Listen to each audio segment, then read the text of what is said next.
لفوقهم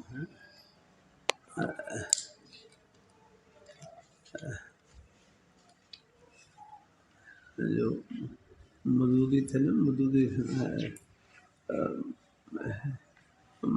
صاحب، ان کو ٹھوکر لگی عصمت انبیاء کے مسئلے میں بڑی ٹھوکر کھائی انہوں نے، انبیاء کی طرف گناہ کی نسبت کر دی۔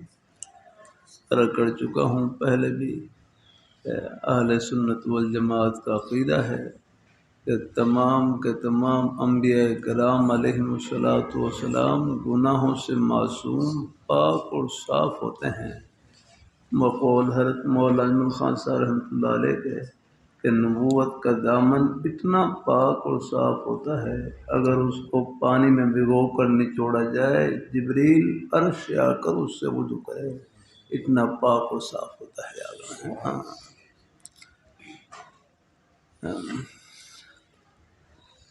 اللہ تعالیٰ اپنی مہربانی فرمائے ہیں، الگ گناہوں سے معصوم، پاک اور صاف یاد رہے ہیں۔ یہ جو تعبیر کا ادب ہے نا، یہ بھی میرا کروں، یہ بھی چٹائیوں پر ملتا ہے، اپنے اساتذہ کرام بزرگوں کے قدموں میں ملتا ہے۔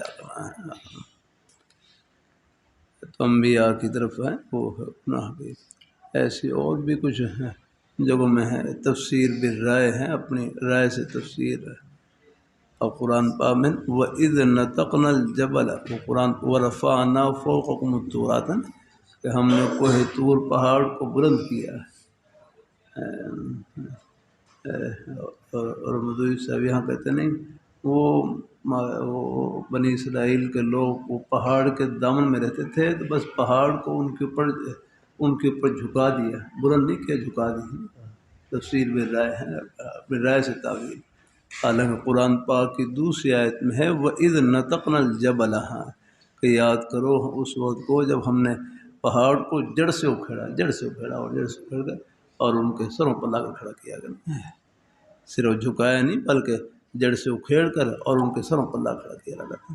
کأنہم کیا آتا ہے، کأنہ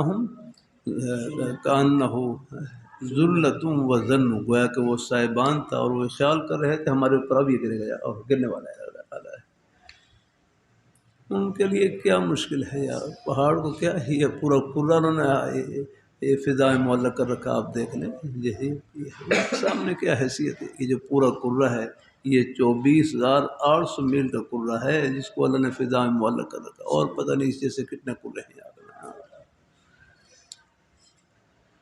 یہ جو کرہ ہے 24,800 میل کا کرہ ہے۔ آپ اگر ہمارے شیخ تقی اسماعیل صاحب ادام برکات اللہ علیہ ایک مرتبہ سفر ایسا کیا، غالباً مثلا مغرب کی جانب سفر کیا ہے، اور بالکل سفر کرتے کرتے بالکل واپس گویا کہ مشرق کی جانب سے نکل کے یہ کراچی پہنچے جا کر، یعنی پورے کرے کا سفر یا کرنا۔ یہ امریکہ ہے، یہ ہمارے قدموں کے نیچے ہے یا کرنا۔ ہاں، یہاں کوئی سوراخ کریں تو نیچے سے شاید وہ بش کے سر میں جا کر لگے کہ بالکل نیچے قدموں کے نیچے ہے۔ پہاڑ ہے نہیں، پہاڑ کو اکھاڑنا کیا ان کے لیے ہے، ان کے لیے پورا کرہ ہی آپ زمین میں لٹکا رکھا ہے، یہ فضا کے اندر معلق کر رکھا ہے۔ کیا مشکل، ہاں بہت بڑی قدرت ہے ان کی یار۔ حکیم رحمت رحمۃ اللہ علیہ فرمانے لگے نا، اللہ تعالیٰ کی قدرت کتنی بڑی ہے۔ فرمائے کائنات میں سب سے بڑی مخلوق عرش معلیٰ ہے، عرش معلیٰ۔ اب آپ دیکھ لیں، یہ سورج ہے نا، سورج زمین سے 13 لاکھ گنا بڑا ہے، 13 لاکھ گنا، اور آسمان کے سامنے بالکل ایک چھوٹی سی یوں سمجھے پلیٹ نظر آتا ہے پورا، اور آسمان کتنا بڑا ہوگا، اور ساتوں زمین ساتوں آسمان مل کر عرش معلیٰ کے سامنے ایسے ہیں جیسے زمین کے اوپر کوئی چھلا پڑا ہوا ہے، ایسے آگنا ہے۔ اور اللہ تعالیٰ کی قدرت کتنی بڑی ہے۔ حکیم رحمت رحمۃ اللہ فرمانے لگے اللہ تعالیٰ کی قدرت کتنی بڑی کہ اللہ تعالیٰ کے لیے عرش معلیٰ کا پیدا کرنا، عرش معلیٰ کا پیدا کرنا اور نمک کی ڈڑی کا پیدا کرنا برابر ہے، ان کے لیے کوئی مشکل نہیں۔ ایک ذرے کا فرق، اس جیسے ان کے ایک اشارے پر کروڑوں اربوں اس سے آسمان پیدا ہو جائیں، زمینیں پیدا ہو جائیں، ان کے لیے کیا ہے۔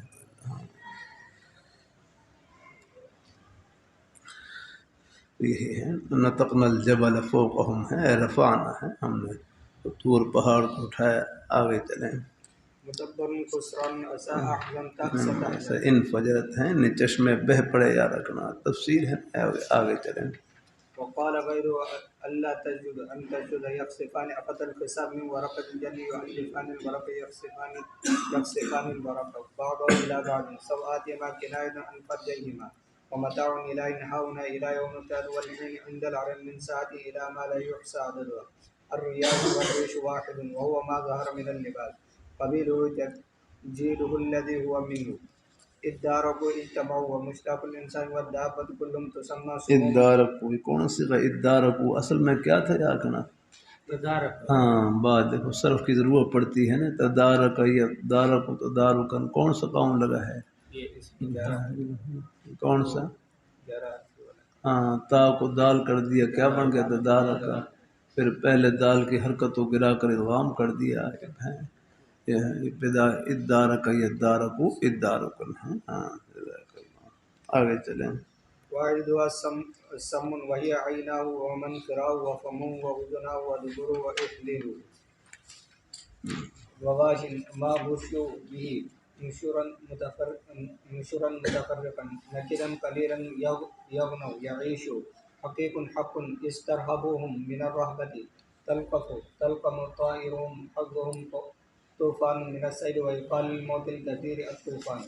القمل ناون تشبه صغار الحرم عروش عريش بناو سكد كل من ندم فقد سكد في يدي الأسباب قبائل بني إسرائيل يعدون يتعدون يجاوزون تعد تجاوز شرعا شوارع بئيس شديد أقلل قعد وتقاعس سنستدرجهم نأتي من منه كقوله تعالى فأتاهم الله من حيث لم يحتسبوا من جنة من جنون فمرت به استمر بها الحمل فأتمته ينزغن يستخفنك طيف ملم به لمم ويقال طائف وهو واحد يمدونهم يزينون وخيفة خوفا وخفية من الإخفاء والإرسال واحد وأسير وهو باب بين الأسر إلى المرء فقول جملة واصلة. باب قوله عز وجل اصیل. یہ کون سا وقت ہے؟ آسال یعنی عصر سے لے کر مغرب تک کا وقت ہے. بکرتم وسیلہ. بکرہ کا معنی کیا ہے؟ صبح. اصیل کا معنی شام.